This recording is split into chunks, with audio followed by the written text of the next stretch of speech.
I'm like, yeah, so the goal is not to come. And they go, okay. Like you can almost see the wheel turning a little bit, almost go like, I think they subconsciously thought I'm signing up for eternity here. And so I never want to rush clients out, but I will confront them at times and go, hey, like, I think you're doing okay. Like, you want to scale back or whatever. My job is to ethically take as little money from you as possible.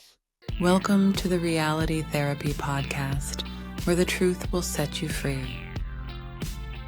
Welcome. I'm joined today by Tony Ziolko. He's a licensed therapist, supervisor, author, and founder and owner of a private practice. So thank you for joining me today, Tony. Yeah, no problem. Glad to be here.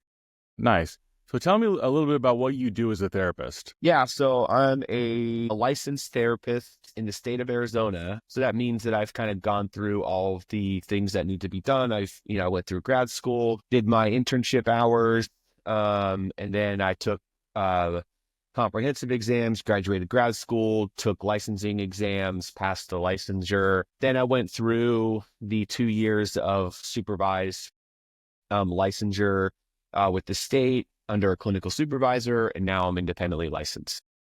So that's kind of what that entails as a licensed therapist. I think there's a lot of different routes people take, and I think that there's also every state has their own requirements and different things, so it can get kind of muddy, and that's kind of like the general path that most people take, though. So that's what I am as a licensed therapist. And was the other question? Was that the question? Kind of what you specialize in, I guess. Yeah. So then as a licensed therapist, once you get licensed, a lot of people think that's kind of like the end goal. Like, I did it, I'm licensed. One of the things I found is that that's not the case. In fact, there's one of my problems with the mental health field is that is where people stop. And so I have found that there's so many licensed therapists that are just awful at their jobs. And so it's not very good. And so what I've found is after licensure is really where the maturity and really where the growth and really where the expertise comes into play and all of the external non-required trainings that people have to go through. And so I think where you choose to get specialized after licensure is what's going to make you a good therapist, what's going to separate you from everybody else, because everybody can get CBT and DBT workbooks and do those, and they're all helpful, but you're limited. And so one of the things that I do is I specialize in trauma. It's a broad term. I think what you'll find with a lot of therapists and coaches and counselors is the idea that they will say that they are specialized in trauma, but really they're just trauma informed, meaning they read some books on trauma. They understand the general idea of it, but they're not really specialized in it. And that's what I do. I specialize in that. So from the time I was licensed to now, which has been, almost 7 years or so, it's just been grinding, just ton of money, ton of time, certification training after there. So I've been trained and certified in all levels of EMDR, which is a huge trauma modality that we use to help rewire the neural pathways in our brain. So trained, certified in all levels of EMDR, trained and certified in sensory motor, trained and certified in psychodrama, trained and certified IFS, internal family systems for couples and marriage. I'm also certified in attachment EFT stuff, as well as John Gottman stuff. And then breathwork certifications and stand tray. And what else have I done? It's a lot. I have a lot. So a lot of very specific trauma specialized modalities is what I That is very impressive. That's a whole lot of stuff. That's incredible. One of the things in your X profile is talking about, being against an over-therapized culture. And I think one of the things that I see a lot is use of trauma to describe almost anything, just even like a minor inconvenience of daily life. So how would you separate actual, what you consider trauma, from inconvenient or uncomfortable or painful experiences that are not trauma? Yeah, 100%. That's very true. And my X profile, that's new. I just got on X a couple weeks ago. With this intention of wanting to, talk to some literary agencies and to try to get a book deal or something. And apparently you got to have a social media following, which I don't really do. So I was like, I tried Instagram for a year, hated it. And so I was like, maybe I'll just get on X where I don't have to post videos. I can just post words and whatever. So I'm new. So if you go there, you're going to see all of my tens of followers. But yeah, so yeah, with the trauma stuff, one of the things I found is part of that thing I was saying a minute ago about most people just being trauma informed. And I think there's like this misunderstanding of trauma. I think one of the beauties of the internet and beauties of our access to information is our ability to know and understand things, be informed on things, which is great. Because I think the more people are informed on trauma and on all these different things, the more I think we can break some of these cycles. The downside to that is everybody thinks they're an expert. And I think that's kind of the problem. Everyone can read a couple of books and be like, oh, now I know everything there is to know about internal family systems or IFA. It's like, that's not how that works. So with trauma, the easiest way to break it down, which is what I have to do with my clients a lot, is, it can be so complex, but, truncating it down real simply is that you can view it as like three main types of trauma that a person will encounter. And the three main ones that we focus on is what we refer to as covert, overt, or developmental trauma. Now, your overt traumas are going to be the big, obvious, blunt things. Military guy goes to war, the victims at the Las Vegas shooting. I mean, you can kind of name the, big scary car crash, the big stuff that anybody can kind of hear about and go, that's really traumatic. Like, it's the big, overt, blunt, obvious kind of stuff. And then the covert is obviously the subtle, under the radar types of things. Now, before I get to the developmental trauma, the thing that people will ask me, and I think this is where you differentiate, which is, yeah, but that's pretty vague language about the big, overt, big, blunt, obvious, or subtle, under the radar traumas. How do you differentiate those things? Well, the easiest way to understand it is the fact that when you're dealing with an overt trauma, you're dealing with something where the incident itself is traumatic, meaning that it doesn't matter who it happens to, how old they are, what their gender is, what their race is, no matter what, whoever that happens to, it's traumatic. And so what that also means is that if the incident itself is traumatic, what that means is that it only has to happen one time. So if a woman comes in who's been sexually assaulted, I don't look at her and say, man, thank goodness it didn't happen 3 times. You don't do that, right? So you're dealing with that single incident, and only has to happen one time, life-altering, neural pathway disrupting incident. The covert traumas are a little bit different, where the incidents themselves are not necessarily traumatic. They're bad, they're negative, they're, just bad or negative, but what makes it covert, subtle, and under the radar is it's those non-traumatic incidents that are repeated or accumulated. So the best way to think about it is, if a kid is being bullied in school, bullying would be a form of covert trauma for the most part, because the incident itself is not traumatic. It's negative, it's bad, it's mean. But if I look into a lunchroom and I see a 7th grade boy eating lunch by himself, the first thing that doesn't come to my mind is, I don't think to myself, oh no, he's so traumatized, he's ruined. No, I go, well, that's mean. But he'll be okay. He's a tough kid, right? And that's true. He will be. But if that kid has to eat lunch by himself every day, his 7th and 8th grade year and his 9th grade year, like, eventually that starts to mess with your mind and disrupt your neural pathways and tell you different narratives. And that's where it becomes a source of trauma. And then the third thing would be developmental trauma. And developmental trauma is going to be any of the overt or covert traumas that happen during the developmental cycle. So think early 20s and below. So what you have is, on top of the overt and covert traumas, now you have this developmental trauma, which is going to be the whole point of development is, who am I? Why am I here? Right? That's what we do when we're growing up, right? And so from the time that we are babies till we're adults, we have a very egocentric universe. And because it's all about us and who we are and why we're here. And then as we grow to adulthood, the idea is, by the time that prefrontal cortex is developed, we have a greater sense of ourselves, and we can start to look at the world and not be selfish. And so if you are in that egocentric phase of development and identity, figure out who you are and why you're here, and then a covert or overt trauma happens to you, now you've got an additional layer of the trauma. You've got the shame, and you've got all of those other identities that are having wrenches thrown into. So a gal in her 30s being sexually assaulted is very bad, and it's not any worse. But now imagine if you're assaulted in college or in high school when your brain's not fully developed. not only are you dealing with the overt trauma of the sexual abuse, but you're also now dealing with this idea that you think you're disgusting versus the 30-some-year-old will want justice and want the perpetrator to die and go to jail. The high school and college girl will think she's disgusting because she thinks it's all about her. And it's not like a negative thing. It's just the way our developmental systems work. So now you've got the over trauma of the sexual abuse plus the shame that comes with thinking that you're disgusting, right?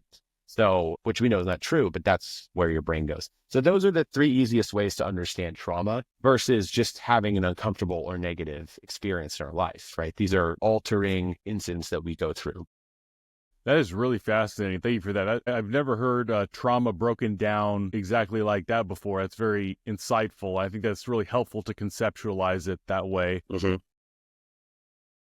Do you think, I think this kind of broadly, but specifically about trauma, I think there might be potentially power, but also potentially a liability in attaching a label. Do you see any potential downside or risk to someone wearing that trauma label and possibly seeing like, now I'm a broken human being, that's who I am? Yeah, I think there's definitely downsides. I think the reality of life is that we are broken, and that if you think you're going to get through life unscathed and unbroken, also not to put my chips on the table, but I'm a generally pretty religious, faith-oriented guy. So my general consensus is that we're all broken anyway, but that's neither here nor there. So yeah, I think there can be a negative there to the labels that we use. And I think, like I said before, I think the information, the access we have has been really helpful because it allows people to be more aware of like, is my mom gaslighting me? Because before we wouldn't know, right? And then we grow up and then we end up screwed up, right? So I think that information is helpful, but just like with normal diagnoses or just like anything in life, I like to view everything as just a picture frame. It's just a frame to help draw. So when you look at a photo, I don't look at the picture on my wall over there and I don't look at the frame. I look at the picture. I look at the artwork inside the picture. The frame just draws your eye in to what you're really looking at. The frame accentuates the art. And so I rarely look at the picture and go like, oh, that's a dumb frame. I look at the picture, but what we do is we focus on the frame, right? We focus on the thing that boxes in and helps accentuate and magnify the art. And I think we're all beautiful creatures that are just framed differently. And everyone's got different frames. And whether that's a diagnosis, whether that's you've got trauma or you don't have trauma, it just frames your beauty indifferently. And I think that's what we're dealing with. And so I like the labels for the sake of framing. It helps us frame diagnostic manual, and it gives you an idea if someone has borderline personality disorder. Well, it gives you a really good frame to kind of how you're going to look at that piece of art. It helps keep things focused so you're not kind of all over the place trying to figure things out. But the moment you fixate on the frame, you've lost, you're missing the whole picture. So I think it's a good lesson for people in how to accept the labels, how to accept the frame, but not make it the artwork, right? And so that's generally where I will try to help clients navigate through, because they do really get stuck on things. The moment, especially clients who are like borderline personality disorder, stuff like that, they really get hung up on those labels, and I have to really work them through like, hey, I didn't even want to tell you because I knew this was going to happen, but I also feel like this is going to help you realize like, you're not crazy. Like there's just a frame here that we can work within, and it helps you make sense of things. I've had people push back and say that you're just by calling it a frame, you're just having a fancy way of boxing people in. And I go, that could be true. And that might be valid. But what I would say is I don't focus on the frame. I focus on the beautiful artwork inside of it. But the frame helps me stay focused on what I'm looking at. And so I think understanding your trauma and knowing that can help frame your life in a way of going, I'm not like this awful, stupid person.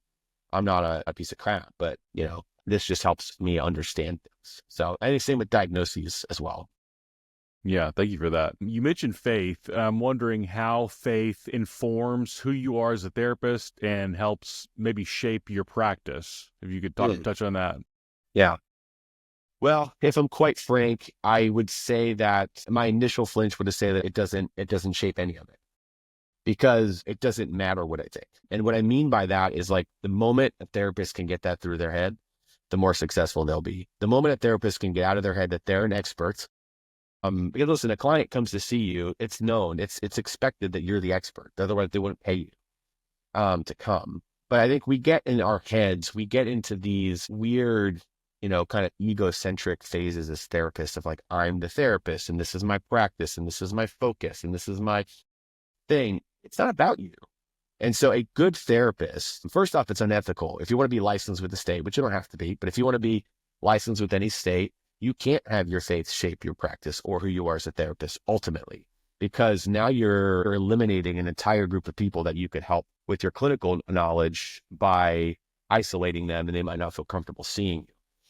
But what I will say is that exposing my faith in some areas, whether it's on my biography, on my website or whatever, can help people make a decision of going, hey, I don't necessarily want like Christian counseling or biblical counseling because I can get that at my church, but I do want to be with someone who has a same shared value system as me.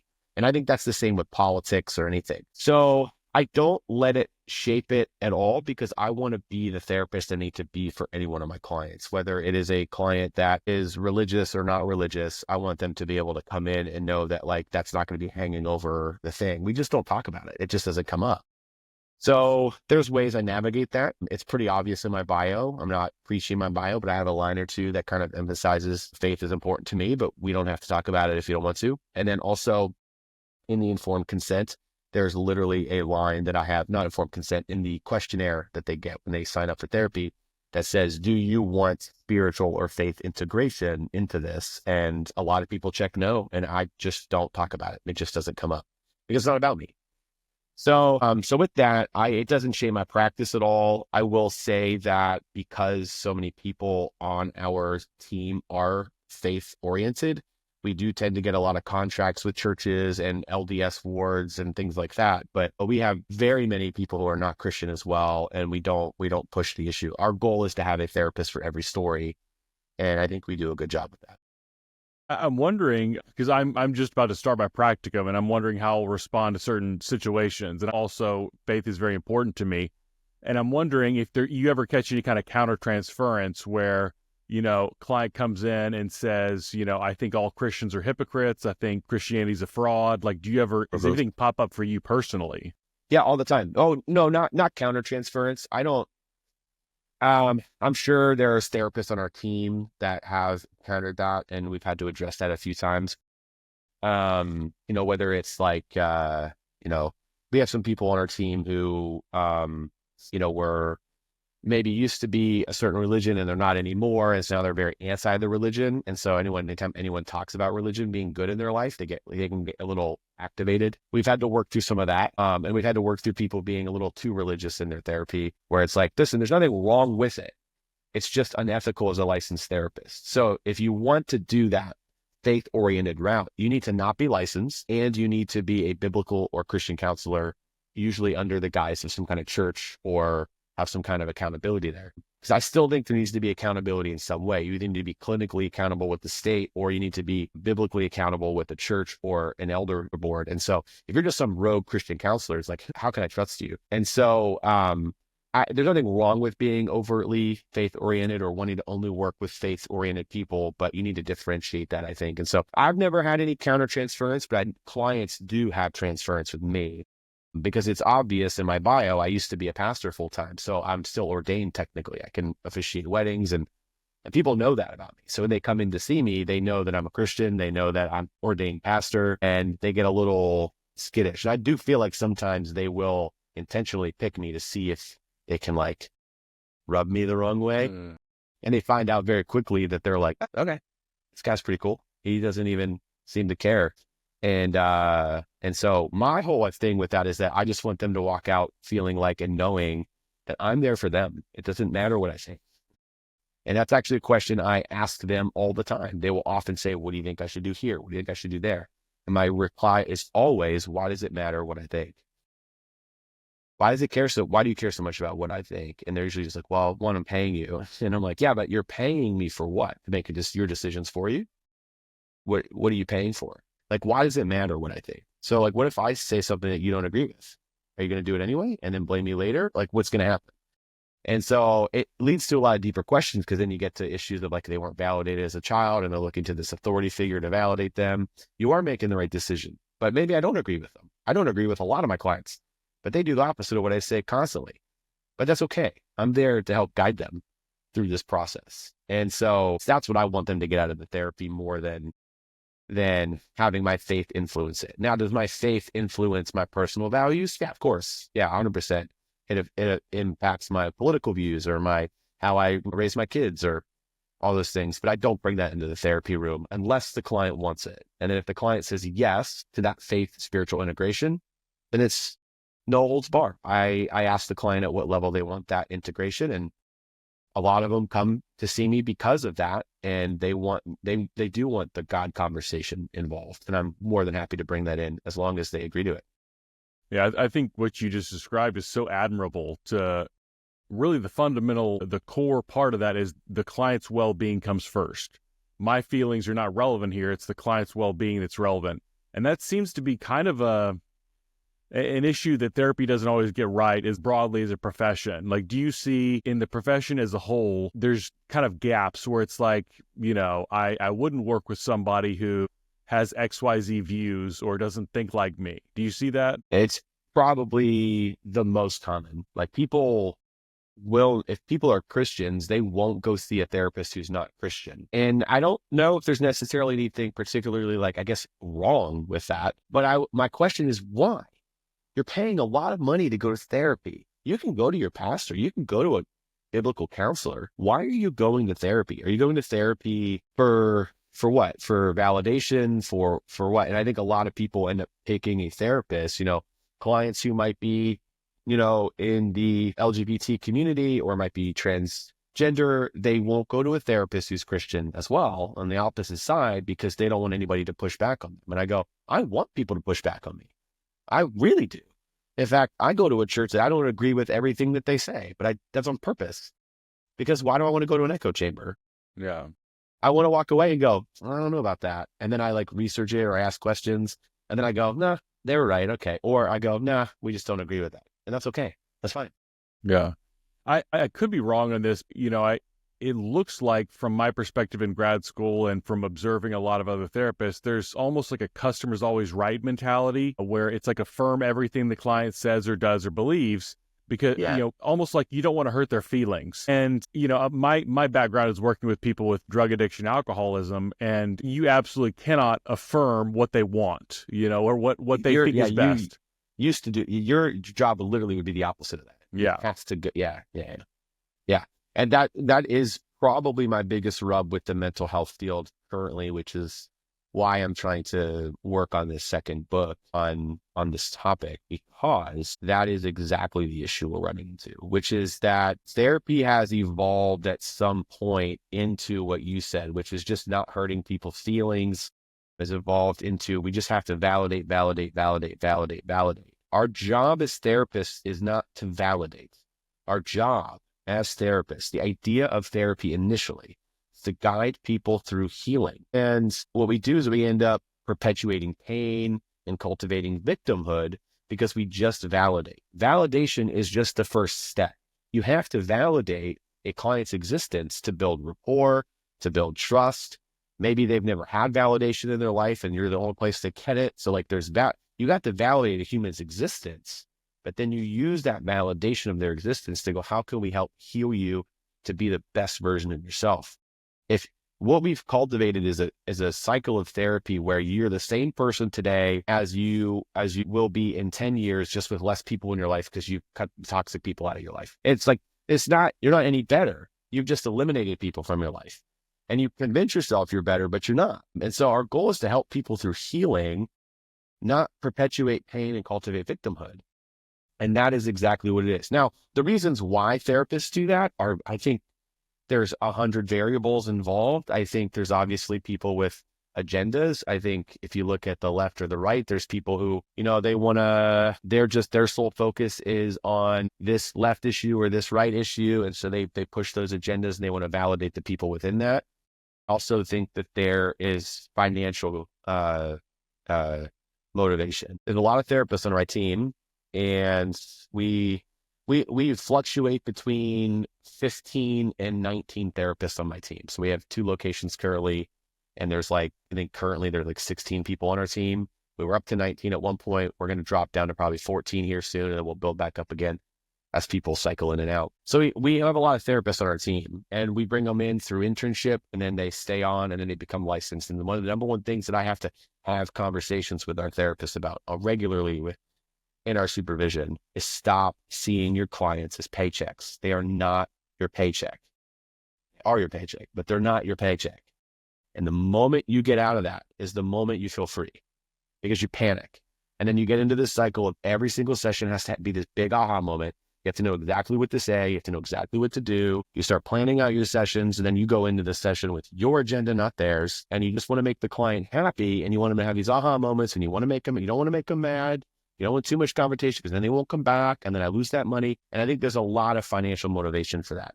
And currently the therapy field is very lucrative, and it's very saturated. And it didn't used to be when I first got into it 7-8 years ago. It was not saturated. It's very saturated now. And I think people are finding that they can make a lot of money in therapy. And I think that is a problem. And so I think that's one of the other motivations for sure. Yeah, I'd like you to speak a little bit more about that perverse financial incentive, because if you help a client get over their roadblocks, mental illness, what they're dealing with, and say, hey, baby bird, spread your wings and go fly, it's time for you to leave therapy, you lose your steady paycheck. That's, it's kind of a perverse incentive there. So, could you touch on that a little bit more? Yeah, 100%. I think that, it's a natural human tendency, right? I get it. People who start YouTube channels, and they really are interested in a topic, and it blows up, right? And then all of a sudden they get fixated on the views, because the views equal money. And it's a normal thing that we all fall into. And I don't think that we're necessarily going to get out of that. Like, I don't think you're going to ever convince anyone to not see clients entirely as a paycheck, but at some point, you've got to get that to where that's not like the main initial thought. But I think that, sorry, I forgot the question. What was the question? Yeah, just, the perverse financial incentive of, you take care of the client's problem and say, you're good now. Let's graduate you from therapy. Like, you lose money by doing that. Yeah. Like, how do you manage the tension of that, of like, they are your paycheck, but if your goal is to not have them come, right? So yeah, I tell my clients constantly that I'm like, the goal of therapy is to not come anymore. And they're like, okay. And I'm like, and I will regularly say to clients like, hey, you've been coming every other week. Like, do you want to scale back to once a month? And they kind of look at you like, are you firing me? And it's no, you're just going to be doing better. The goal is to not come anymore. And I think a lot of people, when I tell clients that, they get very confused, because I think they think therapy is for life. And clients will tell me that too. Like, I'll say, yeah, we'll figure out, we'll start here, and then we'll scale back to this and scale back to that at some point. And they're always like, oh, okay. I'm like, yeah, so the goal is not to come. And they go, okay. Like, you can almost see the wheel turning a little bit, almost go, like, I think they subconsciously thought, I'm signing up for eternity here. And so I never want to rush clients out, but I will confront them at times and go, hey, like, I think you're doing okay. Like, you want to scale back or whatever. My job is to ethically take as little money from you as possible, and it still be worth my time and whatnot. But, so yeah, I think that there's a difficult tension. And I think that probably one of the best solutions for that, in my opinion, no matter what modality you take, whether it's like deep trauma healing, like EMDR or sensory motor work or IFS work or hard couples work, I think everybody should have a solutions focused branch to their therapy. I know a lot of people are against solutions focused therapy, and that's fine, but I don't see how therapy is even helpful if you don't have any solutions focused stuff in your therapy, because at some point you have to implement it. I tell my couple clients all the time that your relationship, basically what we're doing in therapy, is you've got a pile of shit in the living room, and you don't know how it got there. And we spend a lot, and it stinks, smells, no one wants to come over, and we're trying to figure it out. And then we go to therapy, and we talk about it, and we unpack, like, how did the crap get here, and what do we do? And oh, my dad put it there, and then we start talking about how the pile of crap got there. But at some point, you have to pick up a shovel and start moving it. You can talk about it all day long, but it's going to keep smelling. And so it has to be some kind of solutions focused integration into your therapy. Otherwise, like, we're just going to talk about it forever and ever and ever, and just not really do anything. And I think you just don't see a lot of that. So for me, I navigate the tension with like, we're going to take as long as it takes. When I'm not trying to get you out of here in 12 sessions. I mean, it might take 6 months to 3 years to get you out of here because we're doing deep trauma work, but we're going to take pauses in between. You're going to feel good for a little bit and come back. But the goal is to get you to integrate this and move on. And so I just don't think people go in with that mindset. A lot of therapists go in with the mindset of just like, we're just going to do deep. We're going to do the deep work. We're going to get to the root. And you go, is there a timeline? Like, what's the root? What do we, and then when you get to the root, are you going to just look at it or are you going to like cut it out? Like, what are you going to do with it? I think it's too conceptual. Switching gears a little bit, you're an author. You've written 2 books. Is that right? One. Okay. I'm working on the next one. Yeah. Second one's in progress. Okay. Could you talk about what the focus of your writing is and what your book was about? Yeah. My first book is essentially like a mulligan. I wrote it in my early 20s when I was stupid and I was still a full-time pastor. And so it's very faith-oriented book. It's a memoir. So it's very easy, casual read. It's a mix of funny stories, serious stories, sad stories that all ultimately at the end of each chapter kind of points a person back to making some refinement in your life and being a better person. And I do that by telling stories about how terrible of a person I was through stories. But I was a pastor when I wrote it, so it was a very heavily faith-oriented book. Not a lot of people at this point want to read it that aren't religious. There was a guy in the Christian space for a while named Donald Miller, and he wrote a book called Blue Like Jazz a long time ago. And I was very influenced by that book. So if you ever read that book, it'll be very similar. This next book, I want it to be a little bit less, it's not going to be a memoir. It's going to be more of a clinical book. And it's going to be, the working title is, it's called currently Over Therapize, Reclaiming Balance in a Culture Obsessed with Trauma and Self-Healing. And for me, the key of writing this book or transitioning into the clinical writing side of things is that's where I feel like all my expertise and knowledge is in. I'm not in that faith world as much, and it's not really an area that I want to be in. And so I want to focus this book though on the subtitle, which is Reclaiming Balance, which is, I can't emphasize this enough. It's not anti-therapy. I'm a therapist. I'm not going to write an anti-therapy book as a therapist. I want to help reclaim the balance because I think therapy works. I just think we're doing therapy wrong. I think there's a lot of critical books out there on therapy right now that really, really drive home this idea of like, don't trust therapists, don't trust psychiatrists. I don't trust psychiatrists, but don't trust therapy, don't trust psychiatrists, don't trust the work because they all have an agenda. And I go, that's just not true. I think we've just gone off track. I think therapy works, but let's find balance. I want the book to be more focused on that, reclaiming the balance. What are some ways you think we've gotten off track in terms of therapy culture and over therapizing our language and culture and how we see the world and our interactions? Yeah. How have we gotten off track? Let's see. I think, I can pull up my book outline here and maybe walk you through it. But I think that there's a handful of things. I would say, let's start with, information. I think the more information we got. So back in the day, not to pull the back in the day card, but back in the day, what you're dealing with is if I wanted to know what the capital of South Dakota was, I would just ask my mom. I'd be like, what's the capital of South Dakota? I don't know if she's right. I have no idea. She's going to give me an answer and I'm just going to believe her because that's how we used to do things. Well, now kids don't ask parents anything. They just Google it. Right. So I think that is the same thing that's happened with mental health. So there used to be like a reverence for a lot of these guys that were pioneering this mental health field. And we would look to them as the experts. We would look to them with the answers to these things, and people would be trying things and experimenting things and figuring things out and doing research and studies. Now we're still doing that today, but everyone's an expert now, right? So all you have to do is get online and Google it, and you can find whatever path you want to find. When I was initially trying to start my PhD, which I quit after a few classes because it's stupid.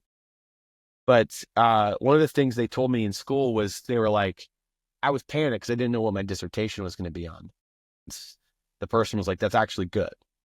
I go, oh, okay. They go, we want you to figure out where there's a gap of information, where there's a gap of knowledge, where there's a problem, and you figure that out. The problem is that most people come into their dissertations with their mind already made up.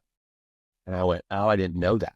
And so that was helpful that I didn't know what my dissertation was going to be, apparently. But so I think we go in with our minds made up already, and then we Google and find things. And you find articles and blogs on anything. And so I think the information age has really gotten us off track because we have too much information and we don't know what information is correct. We don't know where it came from. And so I think that's a big part of it. The other thing is I think the self-focus and the narcissism. And that self-focus and narcissism came at the hand of, I would say, not only the internet and the smartphone, but social media.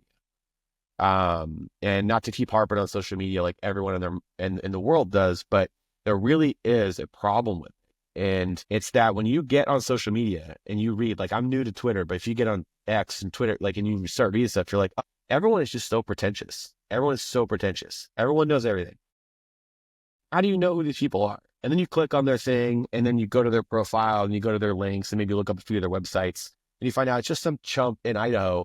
He's not even doing it. Like, he doesn't even like, what have you done? Like, so we just follow these people. And then what happens is that self-focus and narcissism, social media comes into play. First off, we get a phone in our hands and we go, I'm the God of my universe, right? I know everything. I can communicate with anybody. So then it becomes very self-focused. And then the narcissism part of it, which is then all these social media platforms come up and go like, all of your ideas are amazing. All of your life is amazing. Post everything, pictures and videos and text. And we've just become an incredibly egocentric society. And I think that gets everyone off track. And so then all of a sudden, we're not looking for healing. We call it healing, but we're not looking for healing.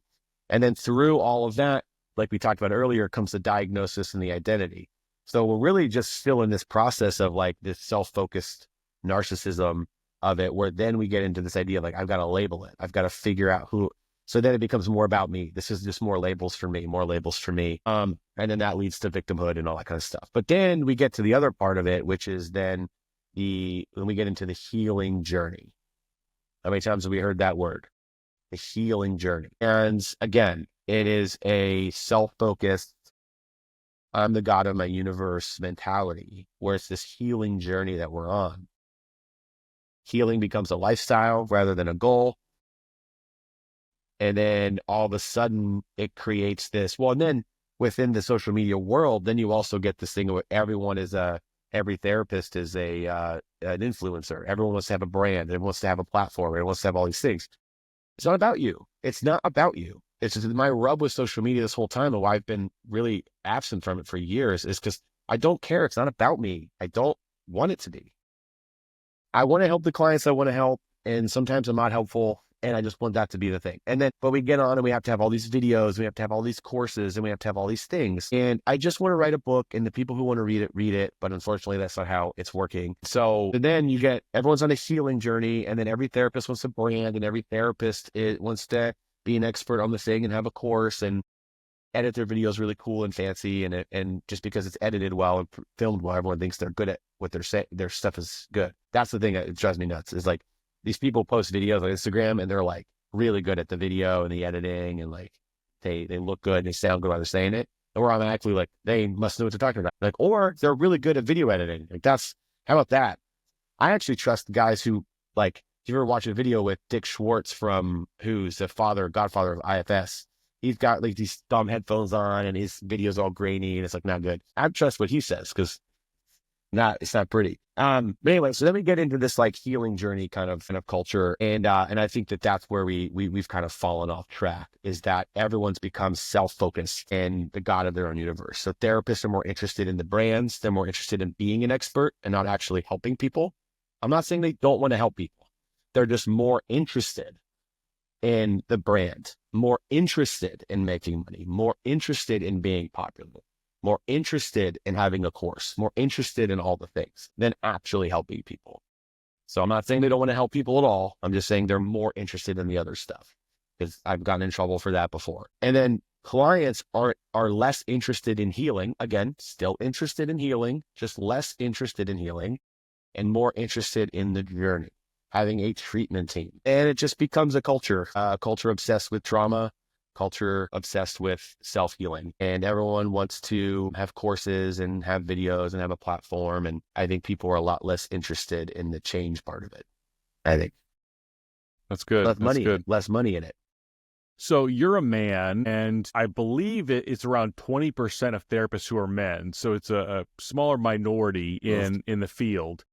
Yeah. And men are less likely to come to therapy as clients as well. So I'm wondering if you could just touch on what is the reason men are more hesitant to come to therapy, and what are some unique needs that men have in terms of mental health? Well, I think you can always point back to the mental health stigma. So that's real. I think there really is still a stigma around mental health. I think for the most part, pendulum swung the other way, where it's almost like too common to go to therapy now. People come to therapy and I'm like, why are you here? And it's, so anyway, but I do think there is a stigma still in some, arenas, whether it be with men or certain subcultures of our country and stuff, that I think seeking mental health is often viewed as weak, or that there must be something wrong with you. And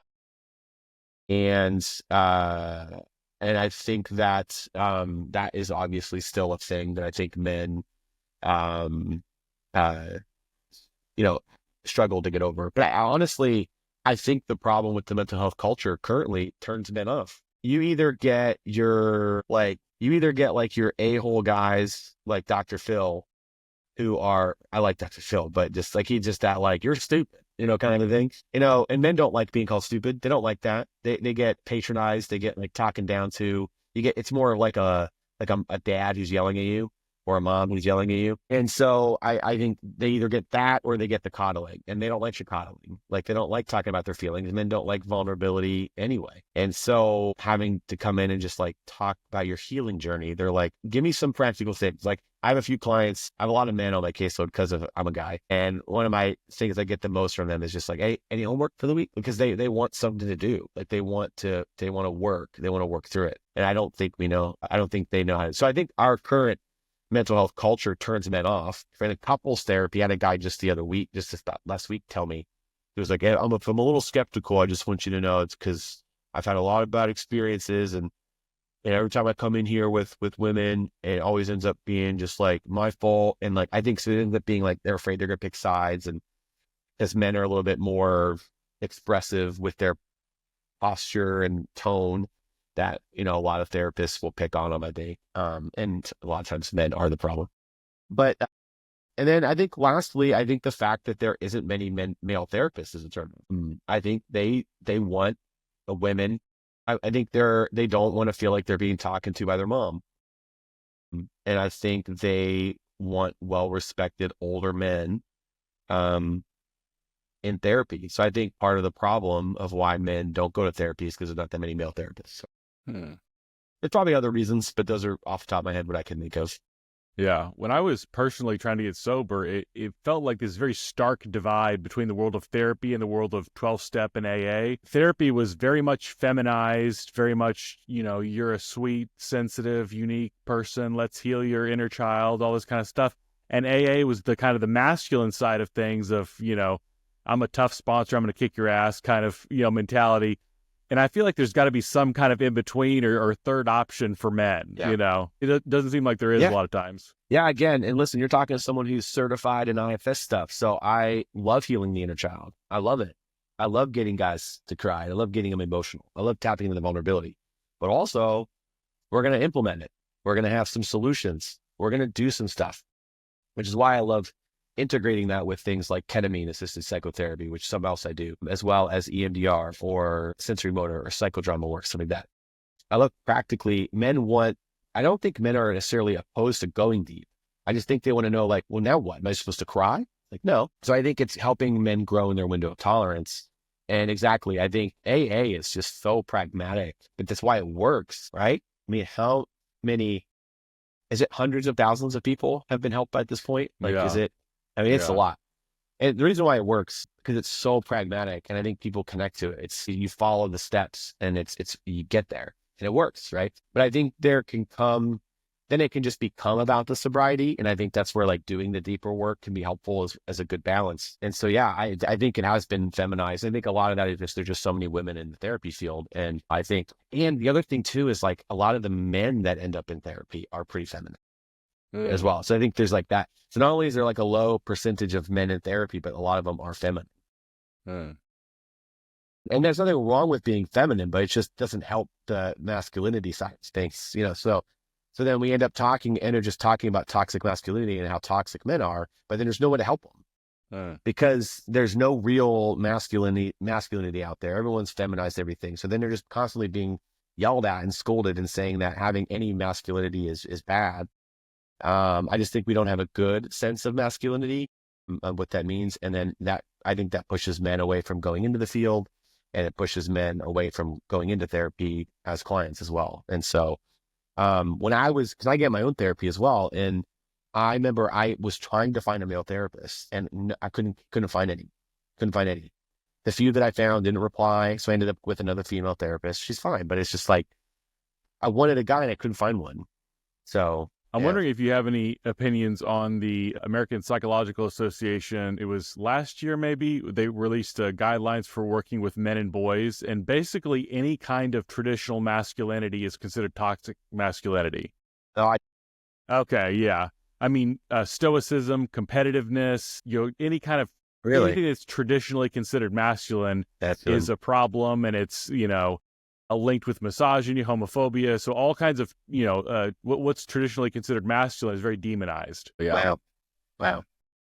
Yeah. I think a lot of it is just like a skewed view of what masculinity is. And I think that's part of it because there really is toxic masculinity. I think there's some idiots out there. Like, I'm not a huge fan of Andrew Tate and those guys. I don't like them. Like, they're just, again, it's the self-focus and narcissism. It's all about, I'm the king of my universe and I'm amazing. And that's just not, I think, what we're meant to be. And I think finding a real healthy sense and balance of what masculinity is helpful. A friend of mine talks about masculinity as like a pyramid, a 4-tier pyramid. I think he's writing a book on it now. It's basically the bottom layer, the biggest layer of the pyramid, the most important aspect of the pyramid of masculinity is humility. And it's like God, it's man versus God, basically. And once you realize like there is a God and you're not it, like, oh, there's a sense of humility there as a foundation. The second layer of it is gonna be discipline. So it's once a man figures out like, oh, there's a God and I'm not it, that's man versus God. And then now what's next? Well, man versus animal. Once a man can realize he's not an animal, he's a man. What's the difference between man and animal? Well, discipline. Humans have discipline and animals don't. And so we can control our urges. We can have self-discipline. So then the second layer, the second most important part is discipline. The third most important part is now man versus boy. And what's the difference between a man and a boy? Well, it's responsibility. Boys don't have responsibility, men do. And then the top of the pyramid, but the smallest piece of the pyramid, important, but the smallest piece is aggression, is testosterone, is that thing that makes a man a man. So having that healthy, but we invert it. So we put aggression the most at the bottom, beer, babes, ball, whatever. Like, it's like, no, it's not. Humility first, then discipline, then responsibility, and then aggression. You got to have that. You got to have that fight. You got to be able to protect. You got to be able to, it's okay to have testosterone. But if you have testosterone and aggression and you don't have humility, discipline, and responsibility, you're just Andrew Tate and you're just an a-hole. Yeah. But if you're a man who has no aggression and has no testosterone and doesn't really have good self-discipline, but is just really nice and humble and you're just weak, then you're a feminine male. And so I think that there's a healthy balance of that. And my friend that kind of came up with that I think it's a really helpful way to view it. Yeah, I think that's interesting. That beer babes ball is kind of like the lowest level of male intimacy, and I think if you don't really know a guy, or even if you know him kind of well, just the lowest risk thing you can say is, did you catch the game last night?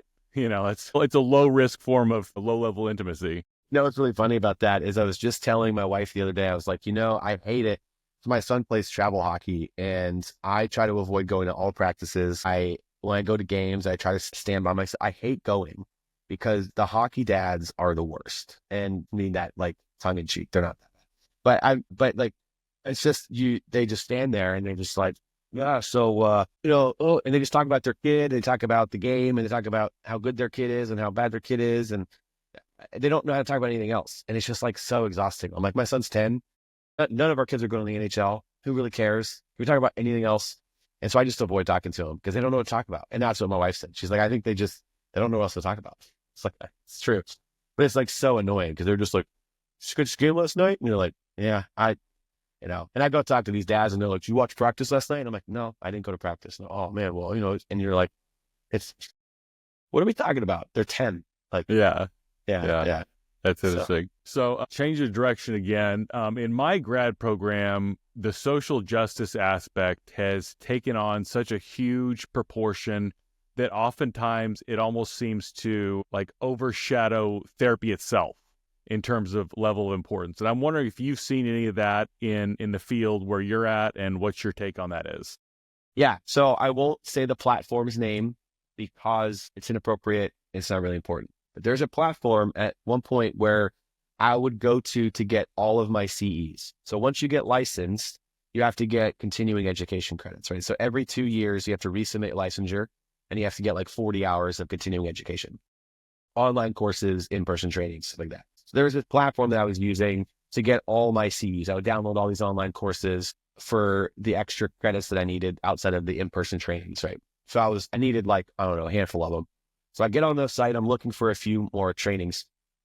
And I'm not exaggerating. This was the last time I submitted my license. So this was, I don't know, been a year and a half, probably almost 2 years ago. So I log on and I'm not exaggerating. It was over 90% of all of the possible trainings had something to do with race, gender. Wow. It's just pointless. It's just, and it's not anything. They're not teaching you anything. They're just grandstanding. They're not, there was no value to the trainings at all. I could even understand if the training was like, if the training was like, hey, you want to be a multicultural counselor, here are some important things to know if you have a client that's gay or you have a client that's Hispanic. Here are some things to consider. Here's some research you could do these are some of the things to understand. In my grad program, there was like one class on that. And I thought it was really helpful because like they had some DVDs that I would watch and it would be like some things to consider if your client's Hispanic. And I was like, oh, I didn't even consider that. Like I didn't think about that. And they gave some statistics and some helpful information. But now even that's considered racist because now you're like stereotyping. So they're not giving you any valuable information. They're literally just grandstanding. They're just people talking about the problem with all of these areas of like, this is the problem with this, and this is the problem with that, and that's racist, and that's misogynist, and that's it. And I'm like, are we learning anything? And I'm literally just sitting there banging my head on the table. Like it was so pointless. And so it is so prominent. It's so prominent. It's really unfortunate. Yeah, I mean, that's one of the most frustrating things about all the so-called multiculturalism that I get in my program is there's not actually any real multiculturalism. Like we use that word a lot. We use the word diversity a lot. But the reality is the formula goes something like, as a white man, because of your privilege, you're doing it wrong. Therefore, you should have left-wing politics. And the whole, how would you help a Latina woman with anxiety, or how would you help a black man with autism? You don't cover any of that. Nope. I mean, think about it. If you wanted to, how many people know the amount of therapists that come on my team that come to me in supervision? They're like, hey, I have a client. I think he's neurodivergent. I think he's autistic. I don't know what to do. That should be stuff you're teaching on. Like, hey, you have a kid who's autistic. How do you help them in therapy practically? Things to understand about autistic kids. Or in my grad program, there was a course that DVD that we were watching at the time. And I just remember it being really helpful because it was like, and I don't even know what the class was or what the book was. I couldn't even verify it, but it was like how to, if you're a white therapist and you get a Hispanic client, here are some things to consider. And like one of the things to consider, I didn't even know, which was that in the Hispanic culture, apparently, like it's like a known fact or stereotype that the moms like treat the sons better than the daughters. Like wow. A lot of the sons get like special treatment. They live at home, and the moms can be really hard on the girls. I had no idea. And I've seen that firsthand. Multiple Hispanic clients come through my office and the girls are frustrated because like mom is like mean. She's judgmental. She's shameful of the daughter and her body and all these things. And like brother's just like putting new rims on his car and he's living at home. And he's not doing anything. And I was like, that's really helpful to know because now I can understand that culture better. But now understanding a culture better is cultural appropriation. It's racist to assume that. And you go, why is that racist to assume that? That's not racist at all. And so it becomes a problem because you're just like, man, but that was helpful because I was like, oh, I didn't know that. And so for me, I want to be a good multicultural counselor. So I want to know if I get clients of different religions or so if I, in Arizona here, I got a ton of clients who are Mormon. I'm not Mormon. I don't know. So you do a lot of research. You got to figure out and understand the Mormon culture more. You talk to people, you figure things out. So you want to be a good multicultural counselor. But like you said, a lot of it is now, it's just grandstanding usually it's usually just like white privilege or male privilege or both. And that's pretty much it. White or male or white male and or Christian. And that's pretty much it. And it's just everything. And I'm not saying there's not problems with that. So I think the social justice aspect, I think even just look at the title, the name alone is problematic. Social justice. Where's the criticism? How do you wrestle with the tensions of that? Because the idea of social justice is actually really good. I like that. I like social justice. I want everyone to be treated fairly. I don't want there to be like evil, mean people out there who hate people just on their religion or race. Like I don't want that.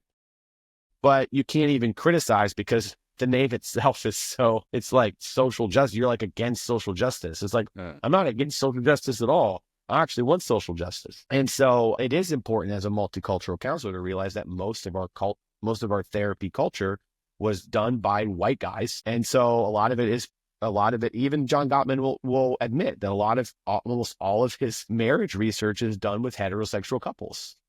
So as a white male, understanding that history, I do want to be multicultural. I do want to know that most of the therapy stuff we are learning was done by white men. And there's some factors and considerations you have to think about as you're implementing those things into other cultures, religions, races, and stuff like that. So I understand that there is need for social justice, but what is justice?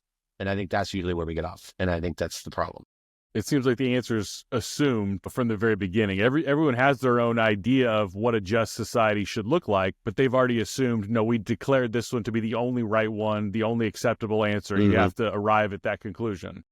Yeah, it's aggravating. You know, it's really one of the things that in the self-focused narcissism healing journey aspect of the mental health stuff, that side of things has been enough that has made me want to like not even be licensed anymore at times. Like you're just like, it's not even worth it. Like it's just so like state boards are really bad on this. I'm going to watch what I say and how I say it, but the others might be the worst board they're just the worst. They're just the worst.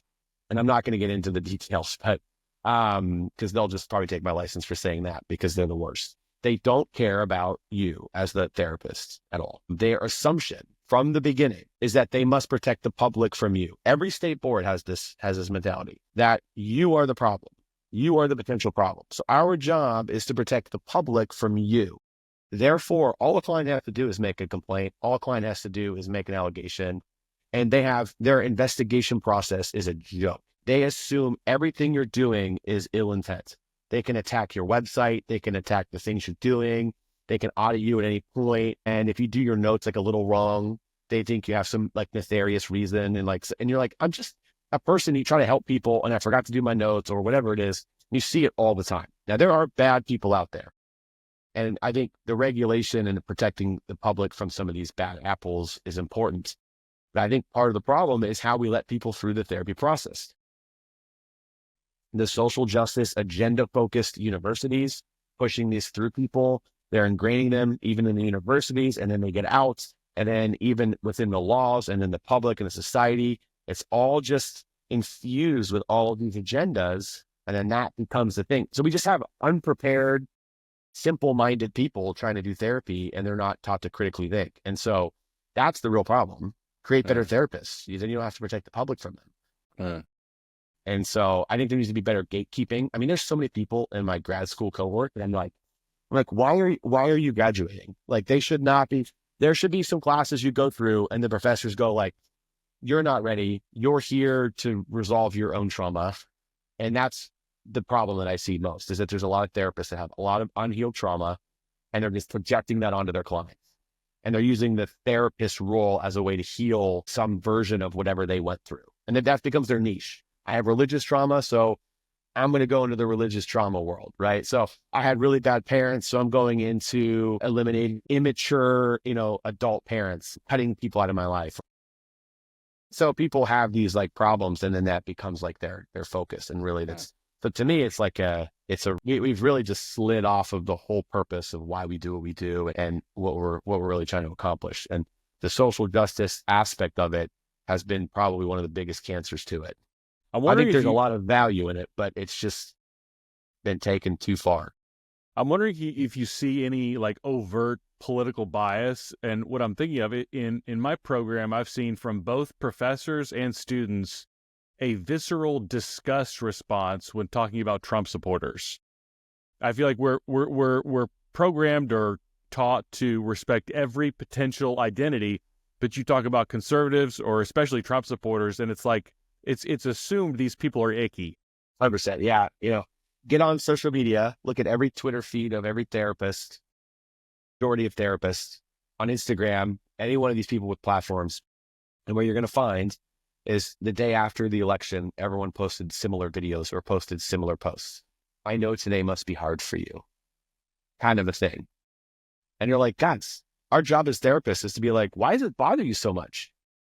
Like, the guy's going to be here for 4 years. He's going to be gone. You're going to forget about him. You're going to get another guy in here that's going to make you happy or not happy. Our job as therapists should help you realize that like your soul happiness in life or depression should not be fueled by a government politician. There's something really, really off if that is your case. We need to figure that out.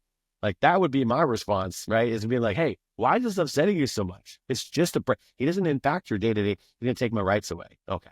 When was the last time the president has done that? Right? Oh, well, tech. And you start getting into all these like nuanced things and you're like, okay, you're really like, there's something really wrong here. Right. So that is problematic in itself. And I think like, so it's a very, very, very influenced, profession. It's like one of the few, right, that are like it's almost impossible or very, very hard to be in this field and not be on that side. Because you're ostracized, you're deemed as unsafe, you're deemed as a threat, you're deemed as harmful. If you're a therapist and you won't write a letter for a gender transition or whatever, all these things. So that was actually a situation with me. I refused to write a letter for a gender transition, and the client and the parent came in and they tried to cancel me, so to speak. They tried to like call me out in session.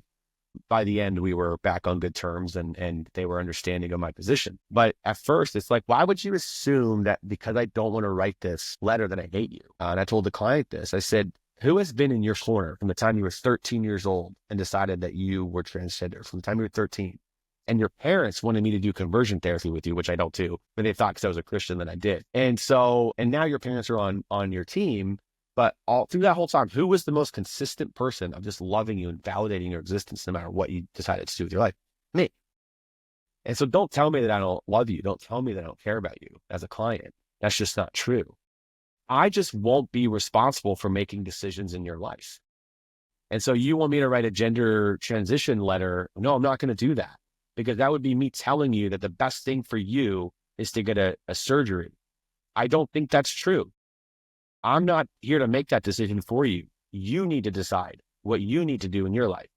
What I can write a letter for is I can write a letter to the doctor verifying that you have gender dysphoria and verifying that you are mentally stable, like you're not irrational and you're not like psychotic and manic, and that you've been active in therapy for this many years and that you're capable of making your own decisions. That's the letter I wrote. And they went, oh, okay.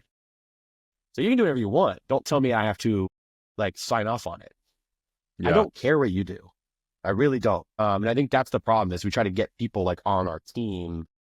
And I'm like, it's all off. And if you're not on this side, then you're against my identity. That's just not true. Yeah. Backing up for a second to your response to the election response. What that sounds like to me is some pretty basic CBT, cognitive behavioral therapy. You take a client and you say like, "Hey, Donald Trump is probably not going to reach through the TV screen and attack you. Like this is catastrophizing. Let's try to ease some distress by thinking more clearly about this, right?"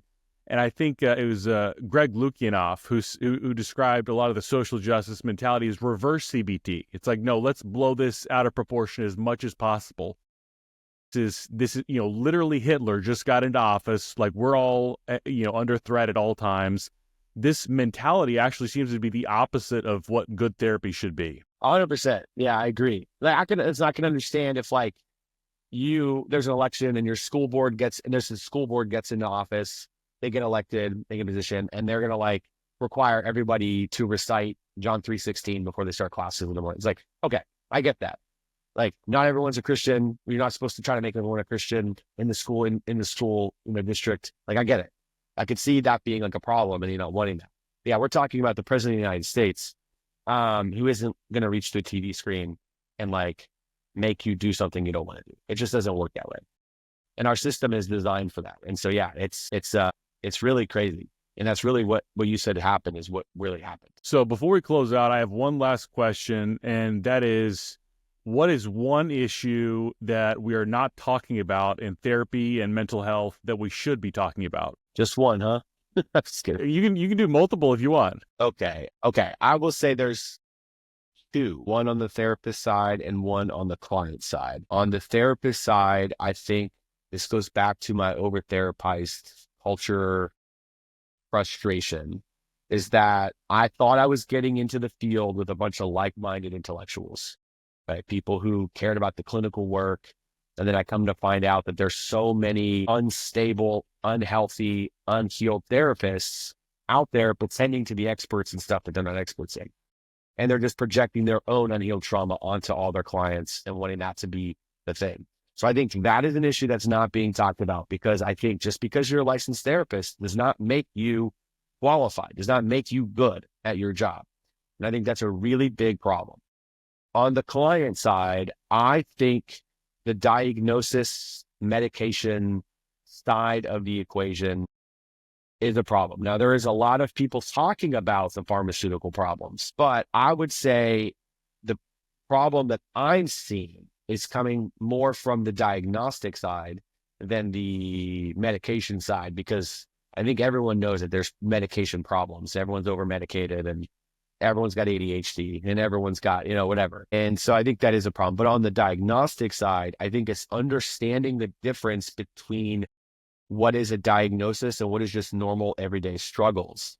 And so the easiest way to understand it, and at least the way I communicate to my clients, is when you look at the diagnostic manual, there's a common denominator. So whether it's major depressive disorder, generalized anxiety disorder, bipolar mood disorder, borderline personality disorder, whatever, common word there is the word disorder, meaning it implies that if this is a disorder, that there can be an ordered amount of it.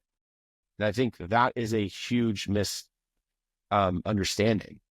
And so what you're looking at is there can be an ordered amount of these things, and it's when these things get disordered, when they show up in way more aggressive ways than are appropriate for that situation, or when they show up when they shouldn't, right? So like maybe you're depressed because depressing things are happening.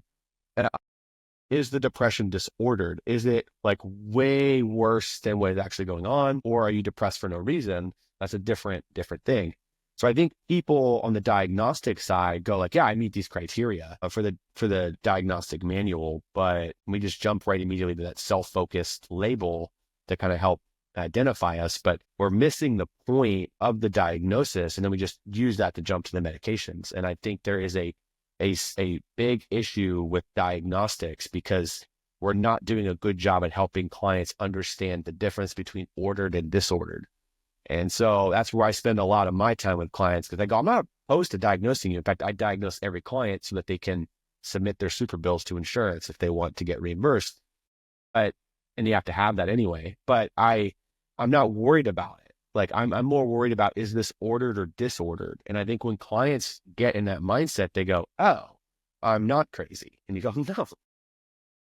And maybe you have a disordered amount in this area or in this season or in this situation, but we can work through that. And sometimes medication is helpful for that. I think a lot of times with the diagnostic, it is a permanent thing. It's just if I have any of these things, if I meet the criteria at all, this is the label, this is me, this is who I am, this is how it will be forever. And I'm like, hang on, even if you have ADHD and you get on medication, doesn't mean you have to be on medication a year from now, right? We can take the disordered and make it ordered. Like that's what we're trying to do as therapists. So I think that is probably on the client side, one of the things that I feel like does not get talked about enough. Yeah, that's a very good answer. Very good answer. Well, Tony, thanks for coming on. Really enjoyed having this conversation. Hopefully we can do it again sometime. Yeah, it was great to be on here. Thanks for having me. Absolutely. Take care. All righty, thanks.